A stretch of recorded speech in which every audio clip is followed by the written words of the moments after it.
মৰমৰ ছাত্ৰ-ছাত্ৰীসকল, আজি আমি এইটো ভিডিঅ'ত দ্বিতীয় শ্ৰেণীৰ গণিত বিষয়ৰ দ্বিতীয় মান নিৰূপণ বা দ্বিতীয় গড় মূল্যায়নৰ যিখন সম্ভাব্য প্ৰশ্নকাকত মই বনাইছো এইখন আজি আমি আলোচনা কৰিম, ধুনীয়াকৈ বুজাই দিম। তোমালোকে ভিডিঅ'টো মনোযোগৰে চাবা। প্ৰথমে তোমালোকে নাম্বাৰ 1 এক নম্বৰটো চোৱা। কি কৈছে? চমু উত্তৰ দিয়া। ক নম্বৰ 9 বিয়োগ 0। 9ৰ পৰা যদি আমি 0 বাদ দিওঁ তেনেহ'লে কি হ'ব? 9। ইয়াৰ উত্তৰ হ'ব 9। তাৰপিছত খ নম্বৰ 3 6 9। তাৰপিছত কি হ'ব? 12 হ'ব। কি হ'ব? 12। মানে ইয়াত তোমালোকে চাবা 3 কৈ বাঢ়ি গৈছে। তাৰপিছত গ নম্বৰ এটা গোলাকাৰ বস্তুৰ নাম লিখা। গোলাকাৰ বস্তু কোনবিলাক? গোলক, তাৰপিছত বল, তাৰপিছত আমলক্ষী, এইবোৰ হৈছে গোলাকাৰ বস্তু। তাৰপিছত ঘ নম্বৰ 30ৰ আগৰ সংখ্যাটো কি? 30ৰ আগত কি আছে? 29। 2 দহ 9 29। তাৰপিছত ঙ নম্বৰ 99ৰ পিছত কি হয়? 99ৰ পিছত কি হয়? 100। তাৰপিছত প্ৰথম ছ নম্বৰ 45 আৰু 47ৰ মাজৰ সংখ্যাটো কি? ইয়াৰ উত্তৰ হ'ব কি? 45, তাৰপিছত 46, তাৰপিছত 47। ইয়াৰ উত্তৰ হ'ব 46। তাৰপিছত দ্বিতীয় ছ নম্বৰ এটা হেলনীয়া ৰেখা অংকন কৰা। মই এইবোৰ ধুনীয়াকৈ বুজাই দিছোঁ, তোমালোকে এটা হেলনীয়া ৰেখা অংকন কৰিবা। তাৰপিছত বৰ্গীজ নম্বৰ কি কৈছে? এটা বৰ্গ আকৃতিৰ বস্তুৰ নাম লিখা। বৰ্গ আকৃতিৰ বস্তু কোনবিলাক? লুডু, তাৰপিছত কেৰম বোৰ্ড, এইবোৰ হৈছে বৰ্গ আকৃতিৰ বস্তু। তাৰপিছত ছ নম্বৰ 5, তাৰপিছত 10, তাৰপিছত 15। তাৰপিছত কি হ'ব? তাৰপিছত হ'ব 20। মানে ইয়াত 5 কৈ বাঢ়ি যাব। তাৰপিছত নি নম্বৰ কি কৈছে? 27তকৈ ডাঙৰ সংখ্যা এটা লিখা। 27তকৈ ডাঙৰ কি? 28, 29, তাৰপিছত 30, 35, 40, এইবিলাক হৈছে 27তকৈ ডাঙৰ সংখ্যা। যিকোনো এটা লিখিলে হ'ল। তাৰপিছত 2 নম্বৰ 50ৰ পৰা 100লৈ সংখ্যাবোৰ লিখা। তোমালোকে 50ৰ পৰা আৰম্ভ কৰিবা আৰু 100লৈকে সংখ্যাবোৰ ধুনীয়াকৈ লিখিবা, ক্ৰম অনুসৰি লিখিবা।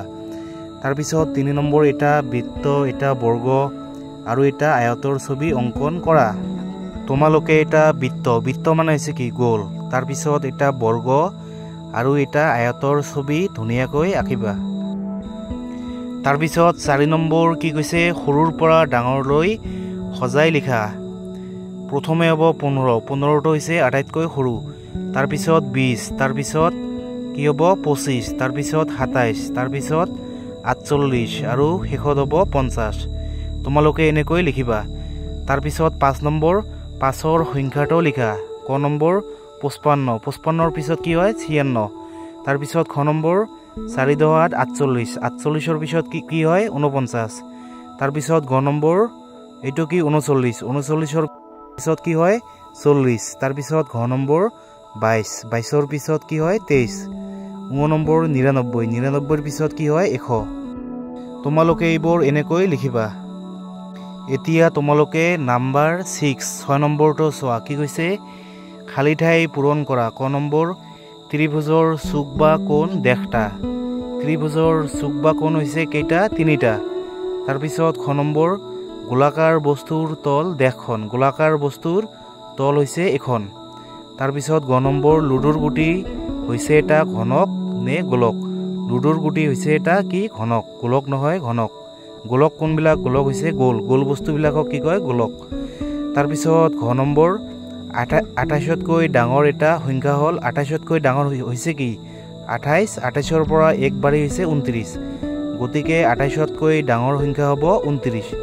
তাৰপিছত ঙ নম্বৰ 4, 8, 12। তাৰপিছত কি হ'ব? 12ৰ পিছত হ'ব 16।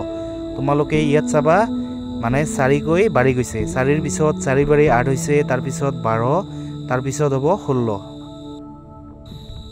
এতিয়া তোমালোকে নাম্বাৰ 7 নম্বৰটো চোৱা। কি কৈছে? যোগ কৰা। ক নম্বৰ ওপৰত আছে 30, তলত দি আছে 25। কিমান হ'ব? প্ৰথমে 0 আৰু 5 এই দুটা যোগ কৰিব লাগিব। 0 আৰু 5 যোগ কৰিলে কিমান হ'ব? 5 হ'ব। তাৰপিছত 3 আৰু 2 যোগ কৰিলে কিমান হ'ব? 5।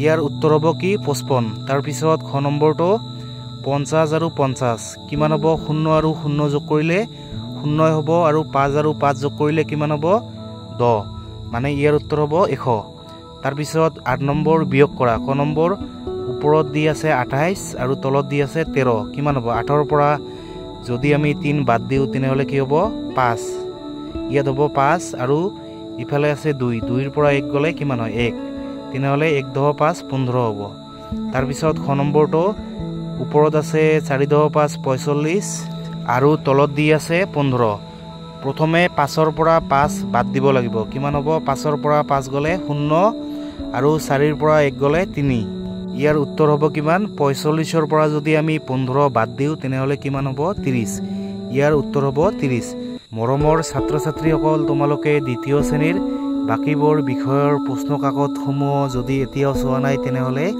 এইটো ভিডিঅ'ৰ ডেসক্ৰিপচনত লিংক দি আছে তোমালোকে তাত গৈ লিংকটোত ক্লিক কৰি সেইবোৰ ভিডিঅ' চাবা থ্যাংক ইউ